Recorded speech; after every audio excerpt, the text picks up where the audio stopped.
What's going on, friends? I wanted to dive into 11 of my favorite books that I read in 2024. These books really shifted the way that I think about money, about health, about business, and really life itself. Plus, I've had the chance to speak with a couple of these authors on my podcast, and I'll leave those full episodes in the show notes below if you want to dive deeper into those.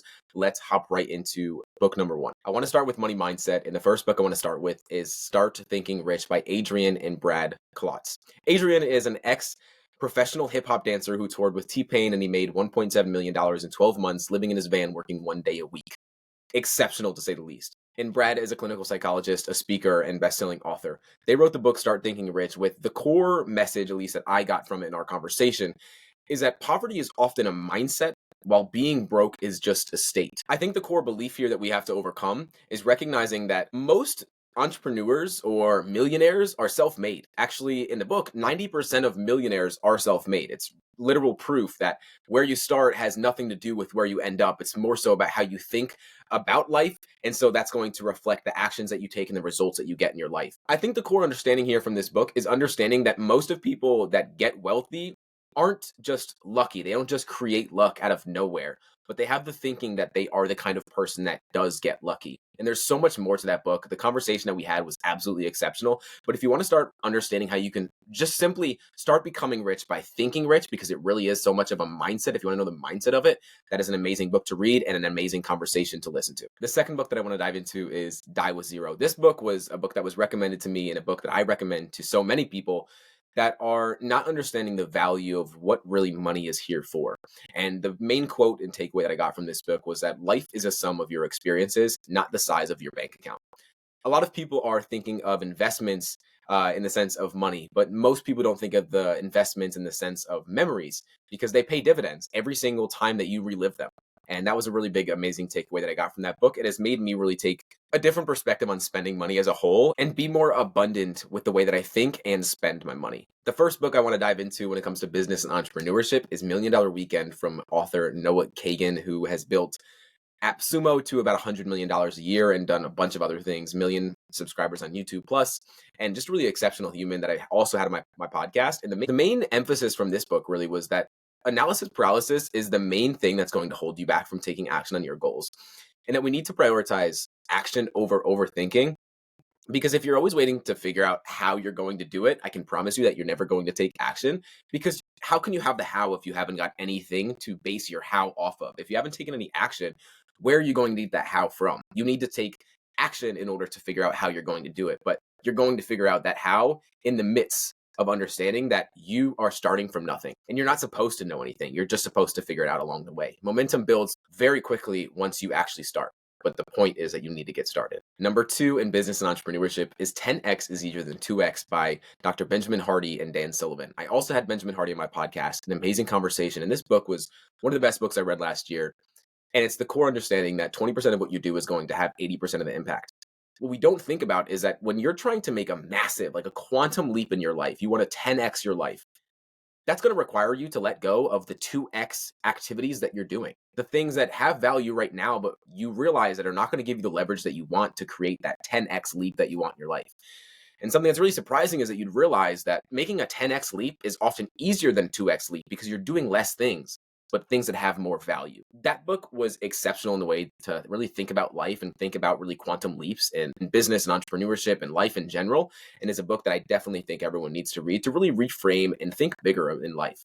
And a conversation that you also need to listen to is mine with Dr. Benjamin Hardy that I will also leave in the description below. Health and well-being. Number one is Anxiety RX by Dr. Russell Kennedy. Probably the best book that I read last year. And it was a really game changer for me because a lot of people experience anxiety. In today's world, we experience anxiety more than we ever have because we have phones. We have so many things going on in the world, and we have more reasons to be anxious than ever. We have so many things on our mind. The core idea of this book is that we unconsciously repeat familiar childhood patterns, even if they've caused us pain in the past. And what it really helped me do is recognize how deeply ingrained these patterns are that keep us in anxiety, that keep us in alarm, that keep us in this state of hypertension. And I know for me, I experienced a lot of anxiety growing up. I still experience anxiety. Everyone experiences anxiety. But this book really helps me understand my anxiety. It helped me really cope with my anxiety and figure out some things that I can do when I'm experiencing it to help me overcome that anxiety, or at least deal with it a little bit better. I also had a conversation with Dr. Russell Kennedy on my podcast last year. And if you want to dive into that episode, I will leave it in the show notes. Number two on health and wellness was The Mindful Body by Dr. Ellen Langer. This book really blew my mind when it comes to the insights of the mind-body connection. One of the main takeaways that I got from this book was that imagining cold symptoms can cause them to manifest, showing the power of an active imagination. Simply just thinking about cold symptoms can actually make you experience those cold symptoms. And this is a big thing that I've been saying for probably the past 2 years, is that I don't get sick. I don't get sick. No matter what happens, I will not manifest the idea that I get sick. I'm always in a state of healthy, a perspective mindset that that's going to be the life that I live out in my life. I'm not a person that gets sick. And a lot of people around me get sick. A lot of people around me got sick this year, and I didn't get sick once, or in last year in 2024. And I didn't get sick once. And I continue to take on that mindset, not from a stance of I don't believe in jinxing myself, but simply from a standpoint of I know that my imagination has such of an impact on my biology more than I could possibly imagine. And so I need to reframe my beliefs to serve me instead of go against me. Even if I may feel sick in the moment, I'm not going to say that I am sick, because it can actually increase my likelihood of becoming sick. This book was fascinating. Number three, No Bad Parts by Dr. Richard Schwartz. This book really dove into internal family systems, IFS, if you've heard of it. And I think it was really, really helpful for understanding the roles that we have in our life and in our body that play to protect us. So fighting against emotions really only make them stronger. True change comes from understanding and loving all parts of yourself. And I think for many people, we try to make change from a standpoint of shame, of resentment, of insecurity. And when we're coming from that standpoint, our protector parts of ourselves are just going to hold us back into staying into what we feel we need to do in order to be safe and in order to be, a functioning human being. And a lot of those protector roles are just hurting us. It's that shame, it's that guilt, it's that resentment that we place on ourselves that we feel we need, but we don't actually need. And we have to build a better relationship with those parts of ourselves and come from a place of love and not a place of shame, because that's never going to be a lasting position to take to actually create a life that we're proud of and we're excited to live. And so this was a really, really fascinating book, and someone I'm trying to actively get on the podcast. Okay. Productivity and self-improvement. Number one is Meditations for Mortals. And this is a book by Dr. Oliver Berkman, who I also had on my podcast. And this book was really about making better life choices by simplifying the process. It all really boils down to, everything comes down to two key questions.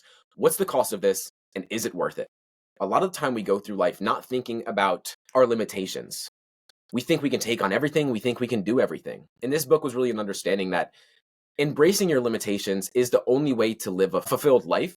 Because at the end of the day, embracing your limitations allows you to focus on a few things that have so much more value and significance to you than a bunch of things that don't actually have much value to you, but you didn't really think much about it before you chose to do it. And I think from this book, it was really a different perspective on how we make choices in our lives and an intentional approach to make the right choices in our life so that we can live a life that we're proud of throughout the journey and at the end of our life as well. The next one is a book that I've been saying to many people that for a human to be considered an adult, I think they need to read this book, and it's Awareness by Anthony DeMello. I listened to this book when I was in Hawaii, and it was one of those books that I just did not want to stop listening to. It was a collection of his lectures. It's not really a book, but they collected all of his lectures and put it into one.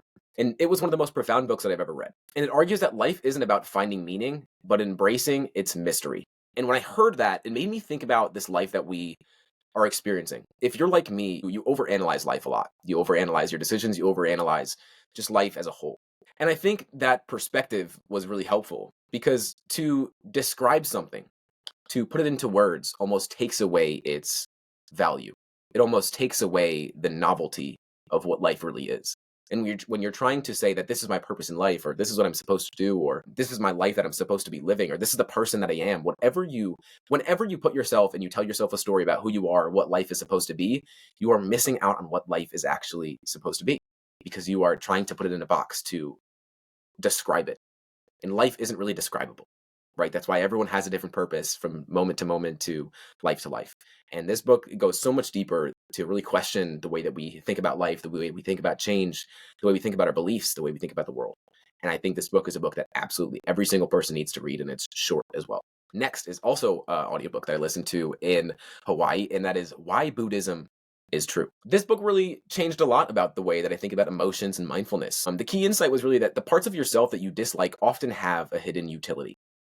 And observing your feelings mindfully, rather than reacting to them or objectifying them, I think is really the key to gaining freedom in your emotions and allowing yourself to observe them from a perspective of this is not who I am. This could be something I'm experiencing, but it's not who I am by any means. It's not a hit to my self-image or who I am. And I think that book, Buddhism as a whole, is something I'm diving a really deeper into and is a fascinating book about Buddhism. And I think it's a real foundational book to help you understand Buddhism and how to use it to help you find more happiness, to find more peace, to find more fulfillment in life. And the last book is a book from an author that I just had on the podcast, Neale Walsch, Conversations with God. I got recommended this book a few years ago by a friend. And I think the profound takeaway for me was that pain comes from judgment. And if we remove the judgment, the pain disappears.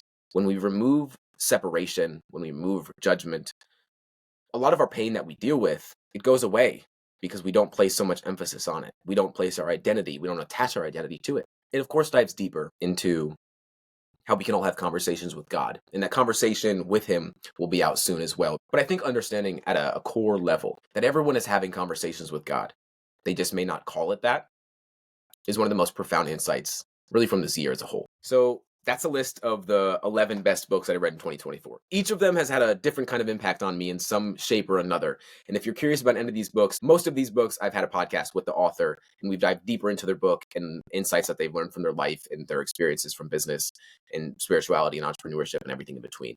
And if you like this episode, leave a comment or a like below, and I will see you in the next one.